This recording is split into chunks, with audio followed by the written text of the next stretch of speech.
Hey guys, so I'm here actually. If you're wondering why this location looks so a little bit different, it's because I'm actually here down in Connecticut, where one of the primaries are actually going on today because they're having a big Super Tuesday thing in a bunch of states like Pennsylvania and Indiana, and one of the states includes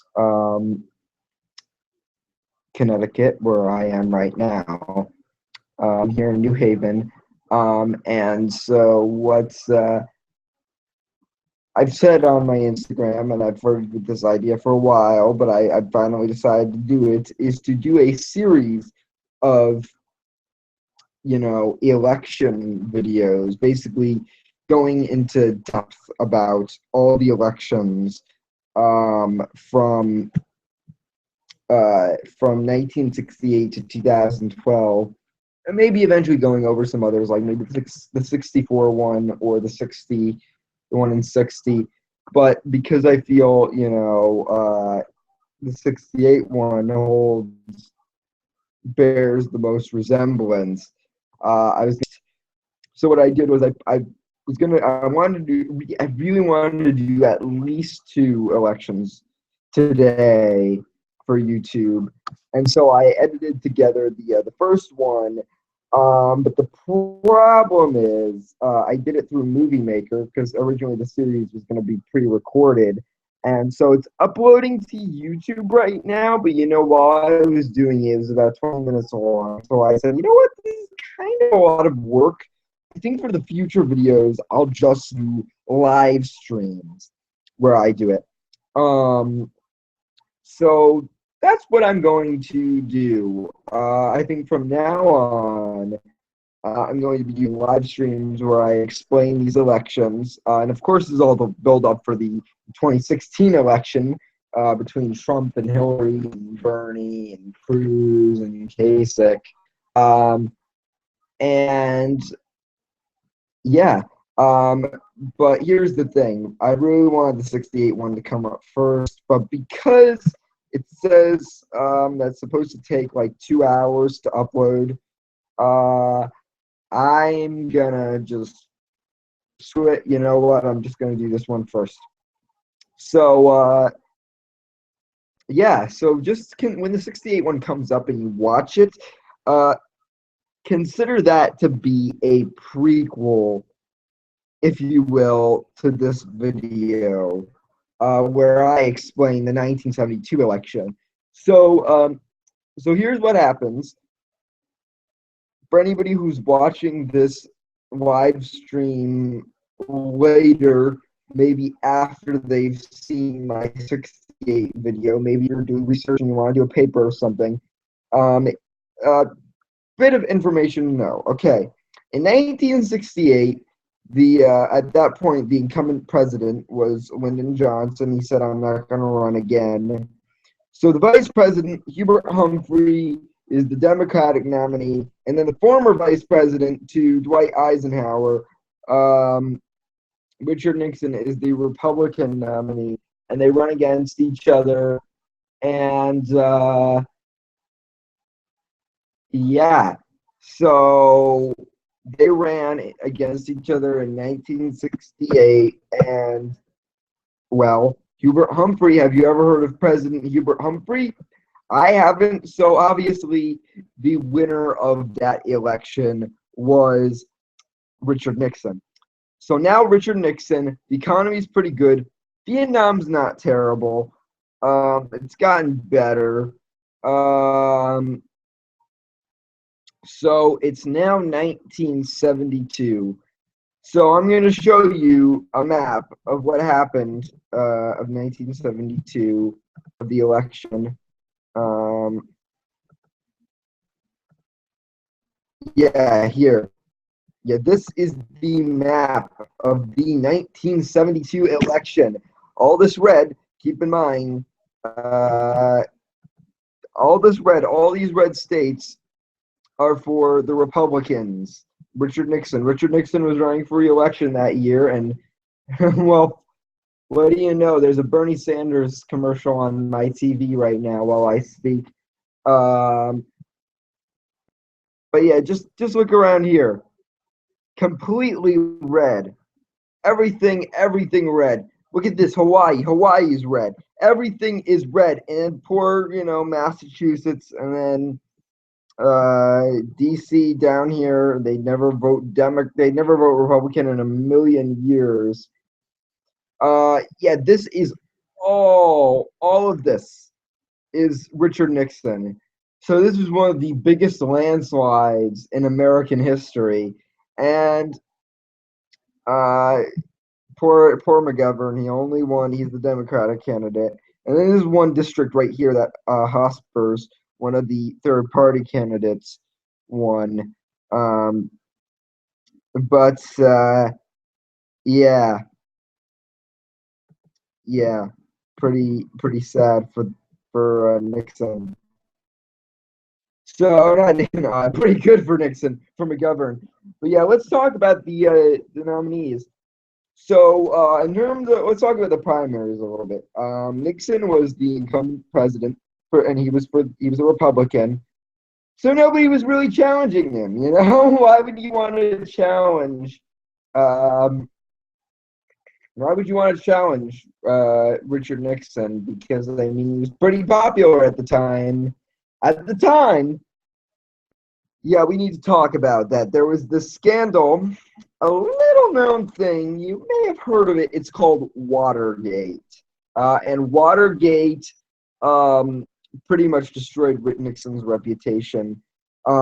Pretty much there was this break in at the Watergate Hotel, and nobody knew if Richard Nixon, had anything to do with it. But then they looked at the tapes, and there were tapes that showed Richard Nixon was behind it. He had something to do with it.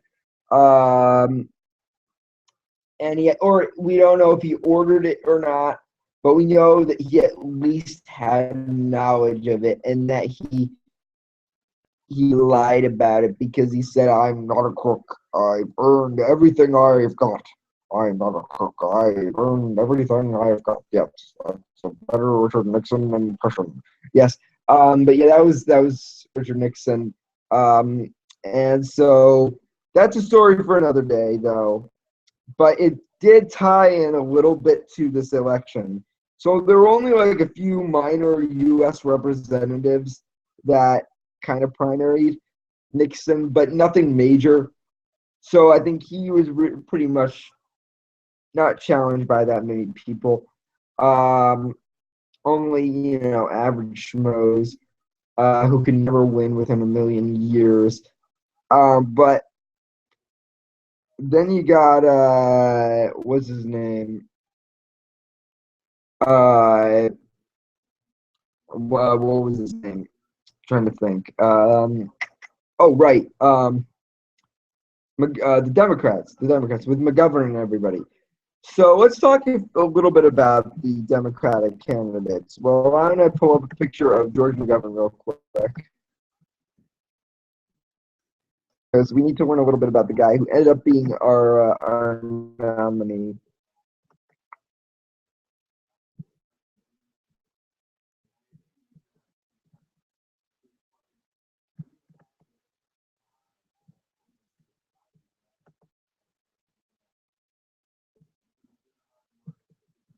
Here, I'm going to turn on screen share now to show you a picture of George McGovern. This is a picture of George McGovern right here. Here, I think this is an older picture of him. Is George McGovern still alive? That looks like a more recent picture of him. Let me just check. I'm going to look that information up.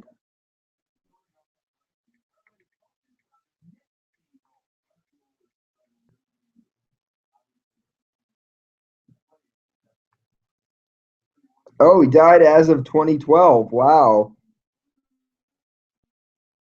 So George McGovern died not too long ago.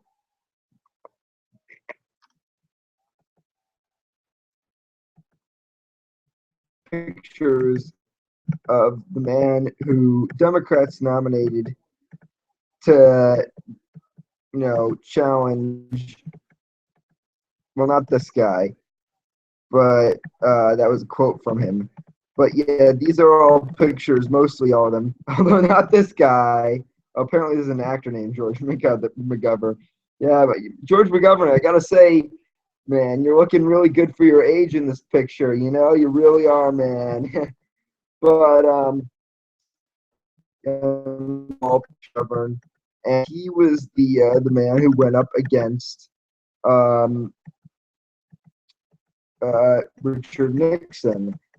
He was the nominee. Now, you're going to learn when you see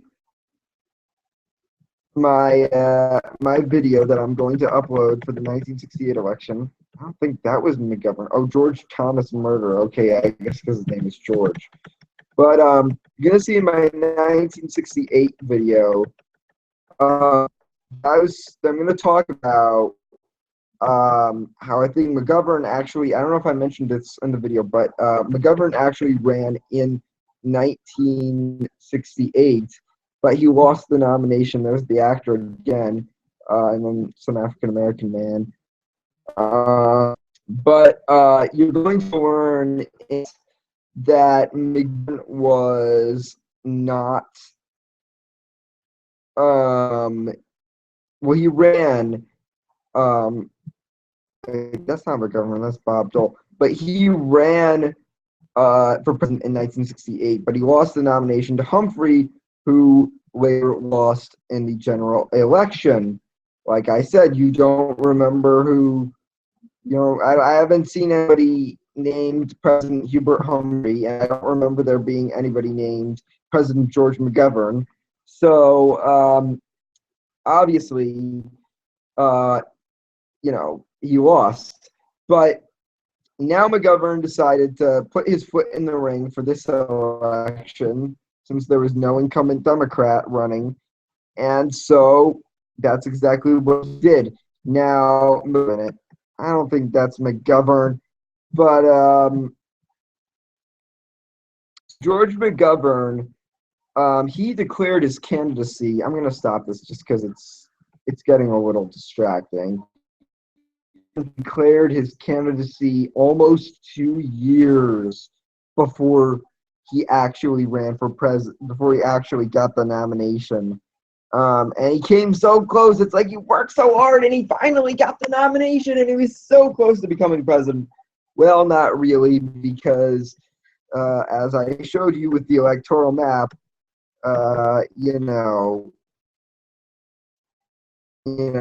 kind of sing for Mr. McGovern. But McGovern, he declared his candidacy almost 2 years before actually getting the nomination. Now, let's talk about some of the other candidates in the Democratic field, though. There was one guy from Massachusetts who was rumored to be the nominee, and the polls had shown that if he was he would have been the front runner if he had entered that year, and that was of course Ted Kennedy. However, Ted Kennedy declined to run. Big mistake on his part. He ran a couple other times. I know he at least ran in 1980 when he challenged the incumbent Democratic president, but he lost the nomination. And we'll talk about that in that video. But he said somebody asked him one really, really hard question. You want to know what that really, really hard question was? That really, really hard question was, why do you want to be the president of the United States? That was the question. That was it. That was the question. And do you know what Ted Kennedy's response was? His response was, yep. Now, the best person to ever give, an answer to why do you want to be president, in my opinion, was Herman Cain. Herman Cain.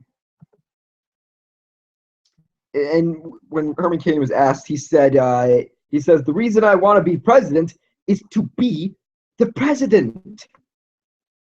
it's genius because when you really think about it. But yeah, so Ted Kennedy decided I'm not going to run this year. So the next person maybe makes you wonder if it's Paul say whether he's not going to run because I have a feeling Paul Ryan. If a Republican loses this year, if it's looking like Hillary will get the nomination for president. So, I mean, assuming that this election season, Hillary wins the election, I'm going to assume that Paul Ryan will probably put his foot in the ring in 2020, which will be the next election. So, Edmund Muskie, he was the vice presidential nominee in 1968 to Hubert Humphrey, who was the Democratic nominee and the vice president at the time. And he put his foot in the ring this year, or at this point in time in 1972, and he immediately became the front runner. However, he had written this very nasty letter about French Americans, and he needed the French American base. And once that thing leaked, that letter leaked, it really turned off a lot of French Americans that were really attracted to Edmund Muskie, and so that really was where his campaign collapsed. And another candidate that ran.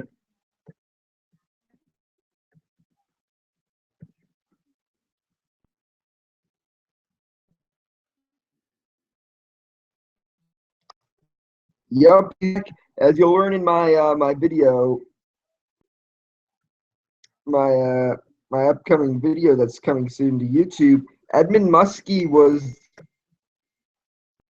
Sorry, I got a text there, guys. Edmund Muskie was the nominee for the Democratic Party in 1968, and he was the very interesting story actually. Edmund Muskie, he became the nominee. Well, first of all, he was a senator, and then one of his own party members, John F. Kennedy, became the president with Johnson as the vice president. And obviously, Kennedy was assassinated in 1963 for re-election. And then, Johnson came in and he ran for a full term along with Hubert Humphrey. And Hubert Humphrey became the vice president. He was the vice president for Lyndon B. Johnson.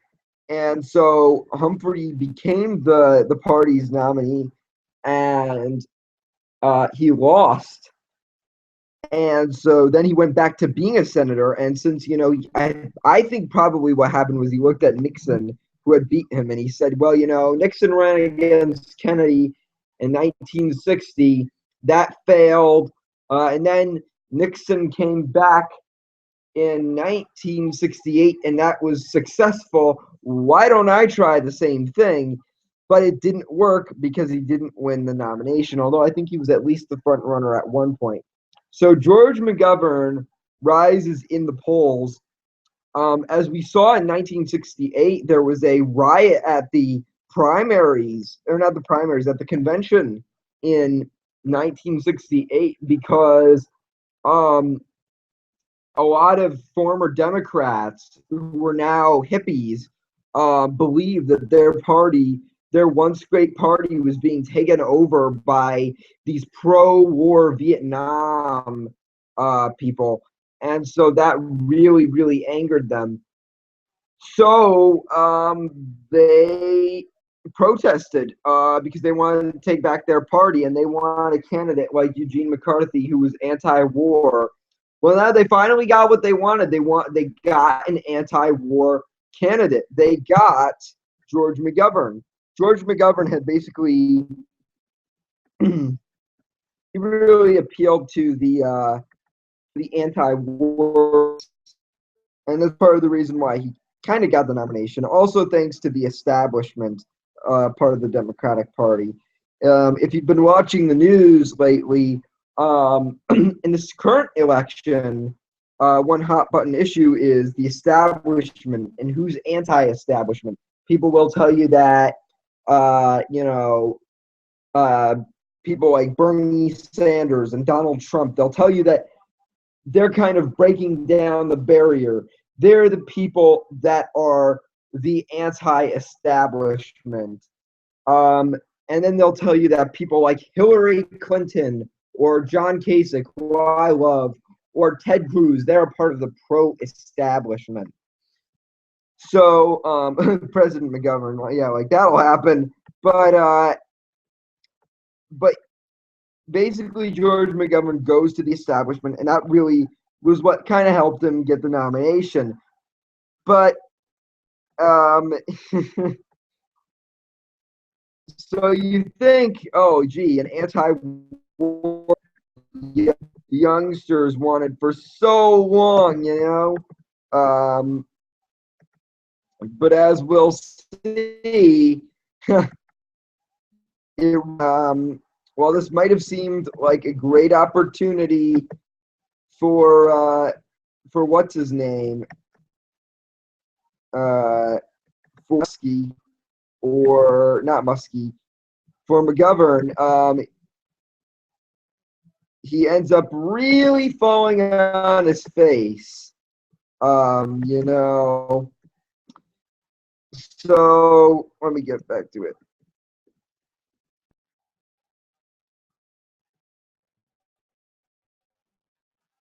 Let me get back to the results page.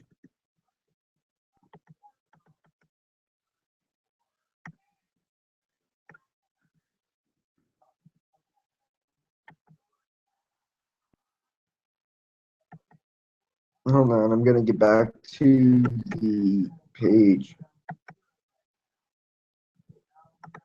So you see, McGovern really fell flat on his face. You know, it seems like a great idea. It's like we got this anti-war candidate. The youngsters have been wanting this type of candidate for so long. This guy is a surefire hit. And, well, the idea really backfires. It blows up in the Democrats' face. And, you know, Nixon really paints the town red, you know. He really does. And so this, looking at it now, it's kind of funny because Watergate really destroyed Nixon's reputation. And if you look at, like, for example, with Governor Chris Christie, the governor of New Jersey, if you look at what happened with the bridge scandal a couple of years ago, a lot of people referred to that as, you know, Bridgegate, because that's what they do now, because that was essentially the scandal to end all, or the scandal that really revolutionized all scandals. So people will sort of, you know, for satire purposes, they'll say, oh, you know, like if there's let's say tomorrow there was some money scandal, they'd probably call it like Moneygate or Bankgate or something like that. Or like that's why you'll see scandals like Bridgegate or Gamergate, even though Gamergate is complete crap, and I feel there's nothing wrong with video games, even though I don't play video games that much. I feel there's absolutely nothing wrong with it, but that's just my political view. I'll try my best not to express my political views here. But the reason why is because whenever there's an earth-shattering scandal, you know, it really the first thing that comes to mind in people's heads are Watergate. But Watergate clearly hadn't happened yet, and this was the result of McGovern versus Nixon. So I'm going to be doing another video very soon talking about the 1976 election. Now, by that point, Nixon's second term will be over. He will be ineligible to run, but he'll still be president, right? Right. Well, we'll see. We're going to have to see what happens in 1976 when we have an all-new Republican going up against an all-new Democrat, or at least, two all-new candidates, not these two candidates, not these two schmucks, not Nixon and McGovern. So what will happen? Well, tune in for the next one. And when we go back to 1976.